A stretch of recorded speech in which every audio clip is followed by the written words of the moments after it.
Tus amistades te determinan. Lo que yo no sabía era que me iban a influenciar de una manera tan mala sin yo darme cuenta. Las amigas que yo tuve en ese momento eran chicas súper agradables, les iba bien, se divertían, no tenían malos hábitos y honestamente sí aprendí cosas muy buenas de ellas. Sin embargo, fueron las que me enseñaron todo el movimiento de la nueva era. Lo vas a identificar porque es la gente que medita, que hace yoga, que hace afirmaciones, que lee el horóscopo, intenciona cosas, hacen altares, hacen rituales, cosas así.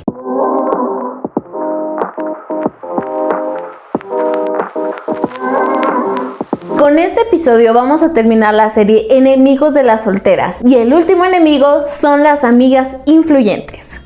Porque una amiga te puede influenciar a lo bueno o a lo malo. Cuando estaba pensando en este tema, sabía a qué punto llegar, pero no sabía cómo aterrizarlo. Y Dios me dijo, habla de tu experiencia. Así que ponte cómoda, prepárate tu bebida favorita, porque hoy te voy a abrir mi corazón. Te invito a que me acompañes en mi recorrido y pienses en todas tus experiencias. Hice memoria de todas las amistades que he tenido porque siempre he sido una persona muy social, pero curiosamente en cada etapa de mi vida siempre me acompañaban dos amigas que eran las más cercanas a mí. Puedo decir que hasta mi época de la secundaria siempre tuve amistades con niñas que eran buenas, lindas, sanas, con familias bien, sin ningún tema de adicciones, divorcio o cosas así. Y obviamente al crecer salimos de la secundaria y nos separamos. Durante mi preparatoria empecé a tener amistades con ambientes más marcados. Mis amigas más cercanas en la escuela también eran dos, pero estas chicas ya empezaban a tener comportamientos como ir de fiesta, irse a tomar o andar con el novio o irse de pinta,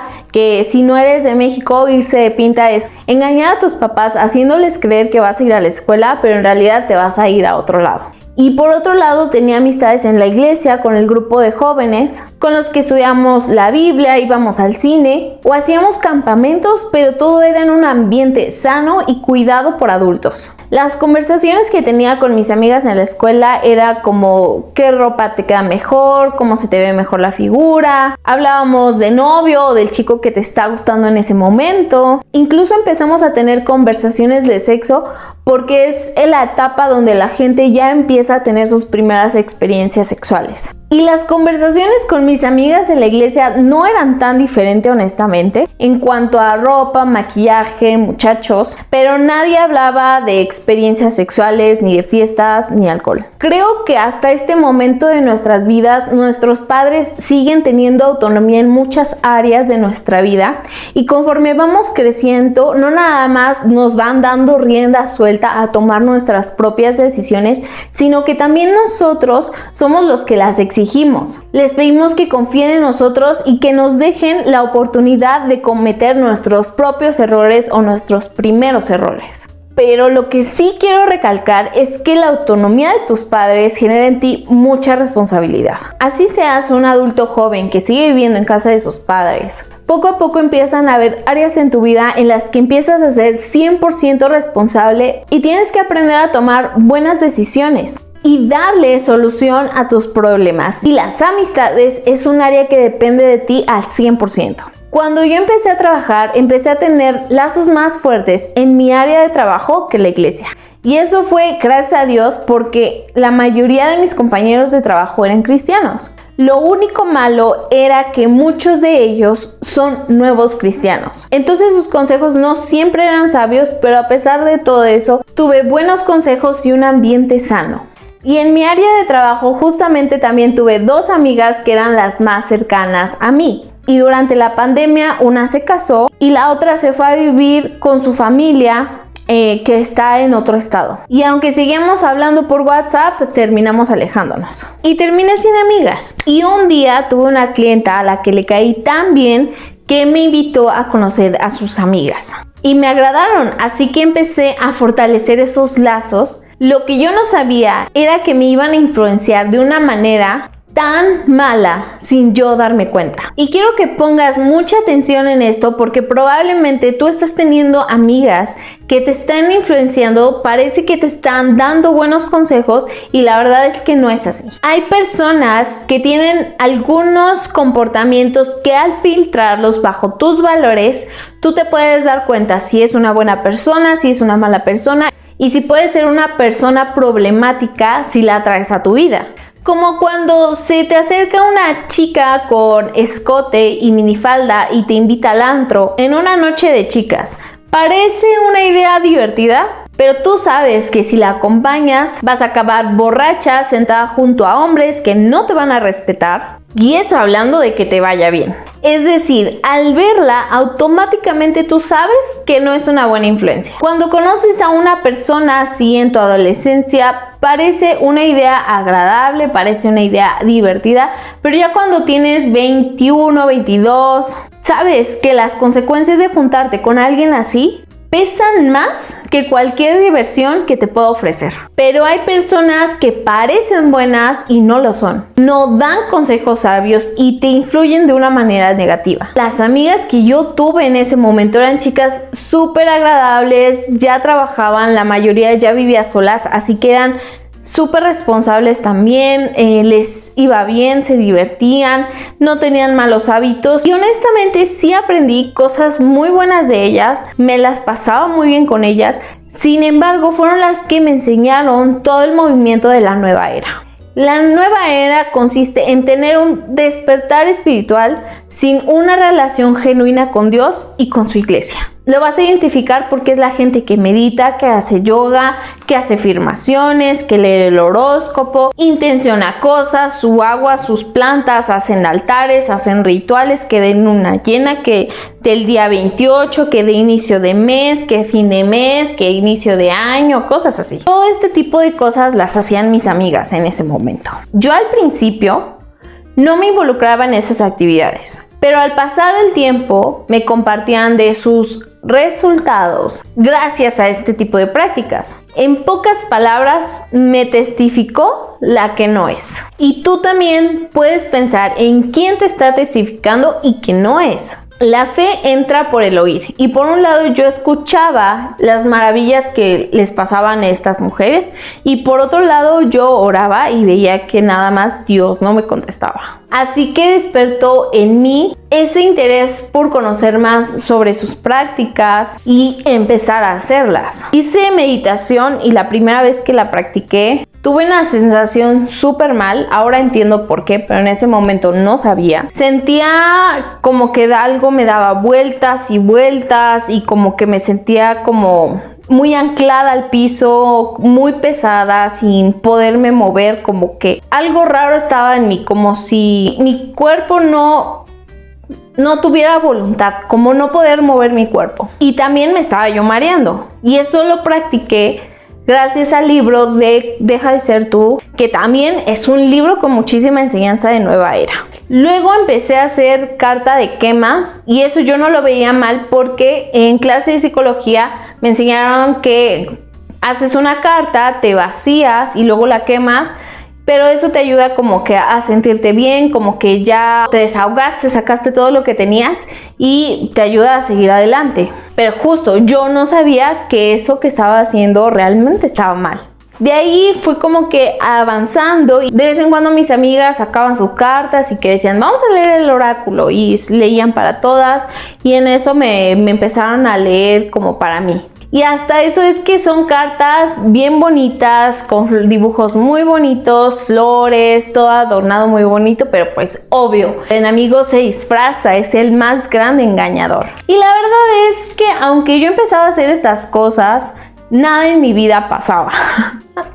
A diferencia de mis amigas que sí tenían resultados, yo no. Ningún milagro, ninguna maravilla como con ellas. Me junté con ellas como 2 años. Y luego me rompieron el corazón, que de eso ya hablé en el episodio 1. Me quedé sin ánimo de nada, que incluso también me alejé de estas amistades. Pero todo eso fue por una oración que yo hice, en el que yo rendía varias áreas de mi vida que yo sabía que estaban en fracaso. Y yo le decía a Dios, si esto no es para mí, quítamelo.